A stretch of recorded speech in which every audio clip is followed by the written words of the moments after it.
So we hear more now about the whole WNBA CBA situation. And if we're being real, it is going to be solved at the last second.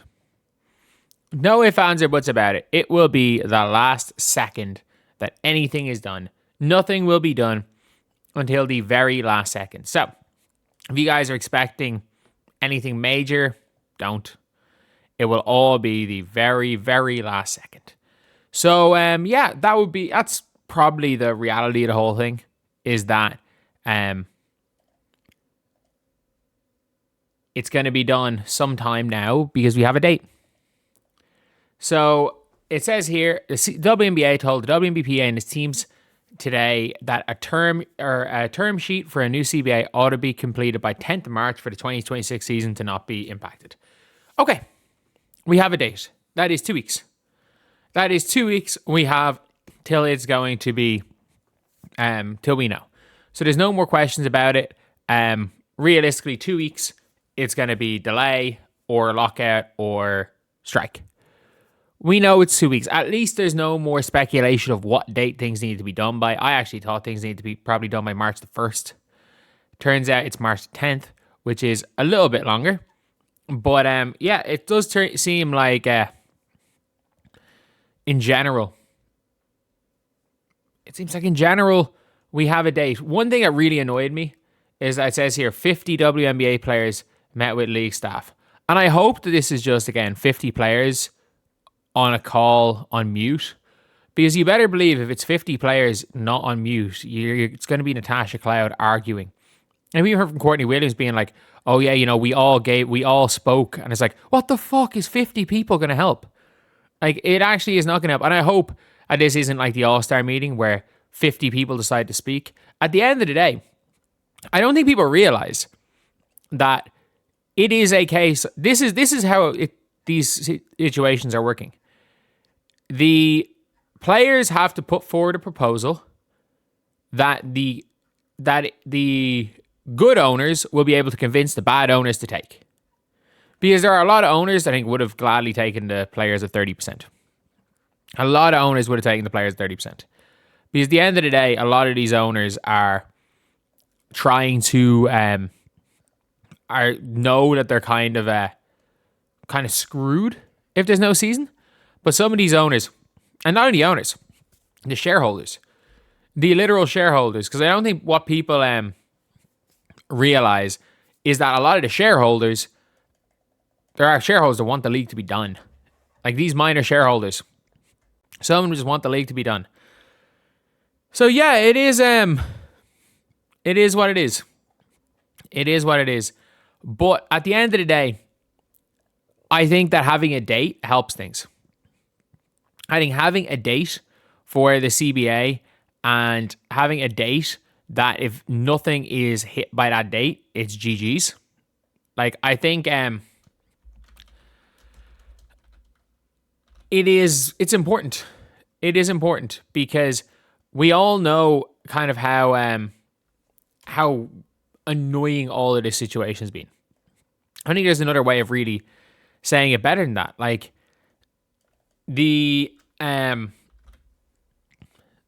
entire situation has just been frustrating. It's been dragging out, and I really want to cover the basketball of this. I really do. And I hope there's a season. I hope there's Project B. I hope there's, like, realistically, when it comes to all of this, I'm still going to be covered. Like, this channel is going nowhere, by the way. It may never gain another subscriber, but it's going absolutely nowhere long term, because I'll be keep covering the sport even if it's no longer if it doesn't make sense financially, because I like covering sport. I like talking about sport. And it's much easier to cover than men's basketball. But I will be focusing mostly on the NBA if that happens. That being said, it's one of those things now where like you've got we don't know if the season's gonna happen. You've got a chance of there being no season. And I thought throughout this whole time, it's like, nah, there's no chance of this. There's no chance of this. That it's all performative. The players are panicking with the fucking inflatable rash. But at the end of the day, I think at this stage, Both sides need to make concessions. Both sides need to do a bit better, and there needs to be a season. There needs to be a season because I don't think the players realize that people aren't coming to watch. And by the way, I'm shocked at how few people are watching the Angel Reese games in Unrivaled. Like Paige on the YouTube stream is drawing double the viewership of Angel Reese. Angel Reese is not moving the needle in any way on this. Not even in the slightest. That being said, like, she still is one of the bigger players in terms of the storylines, because while Angel Reese is not moving anything in the slightest in terms of revenue, Angel Reese is actually a big factor when it comes down to things in people talking about it, for better or for worse. Like, two of the most viral clips of Unrivaled, other than what's her name, Chelsea Gray pulling off Rachel Demita's signature move, the Jordan signature shimmy. That's the most viral clip, was the Jordan signature shimmy, to be honest. The next two most viral clips are Angel Reese missing layups and Angel Reese swatting and then getting a steal off Jackie Young in crunch time. Because I've always said this about Angel Reese. You can't be indifferent on Angel Reese. Like, you're either rooting for her or rooting against her, and that's fine. That's fine. Like, if you're Angel Reese, like, as much as people are like, oh, everything has to be positive, it doesn't work like that. It doesn't work like that. You have to be, in some way, you have to have people that are rooting against you to reach a level of stardom that an Angel Reese has hit and that she aspires to be. But at the end of the day, it's one of those things now where we'll find out in 2 weeks. So the players obviously met with league staff and its labor relations commissions and owners. So the WNBA PA will discuss next steps, including a response.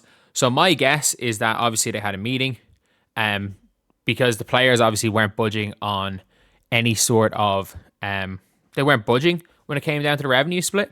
The players haven't been budging, the owners haven't been budging, and I would hope that there is a situation where they're talking and they could come to an agreement of what roughly that they could get. The problem is that not too much can be said in these meetings if you are the league or if you are the players, because you've got players that don't know when to speak, when to not talk. Like, at the end of the day, where it's like, I understand players advocating for themselves, but it's like, players have broadcasted each of these meetings, and that's not ideal. That's not an ideal situation for negotiations, because that's when it becomes court of public opinion, which both sides have been trying to use the court of public opinion at different times in different ways, and it hasn't gone well. Like, the court of public opinion, whether you are the players who initially use it a lot or the owners who recently have been trying to use the court of public opinion, like, it's not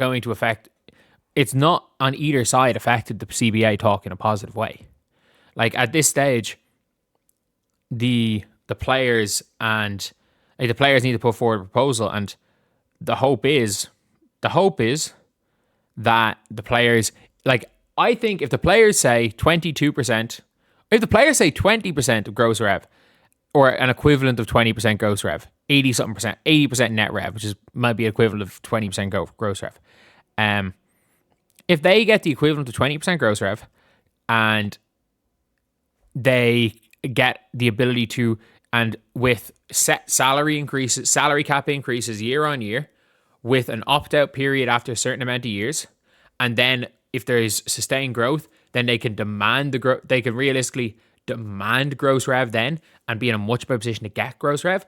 I think the players should do it, because I do think that burning down the WNBA sets them back 20 years, and they likely never get back into a position that they're in right now, because there's never going to be another Caitlin Clark. There'll never be that type of boom, because people don't realize the Caitlin Clark boom coincided with the NBA being the least relevant it had been in a long time.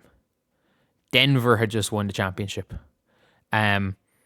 We were watching Oklahoma and Dallas in a playoffs, in a big playoff series. We were watching Minnesota making a conference finals. LeBron had been going on the downturn. KD was struggling. Steph's team had no chance. In the East, it was an 8th seed had just made the finals the previous year. Like, all of it came at a perfect storm in terms of the NBA lacking relevance. But now the NBA, having one with better regular seasons, other than pre-tanking, the talent's never been higher. Wemby's there. So it's going to be tough for the WNBA to reach this moment again, which I don't think they will. So I think take the best deal you can and, if at all possible, get as early an opt-out as you can.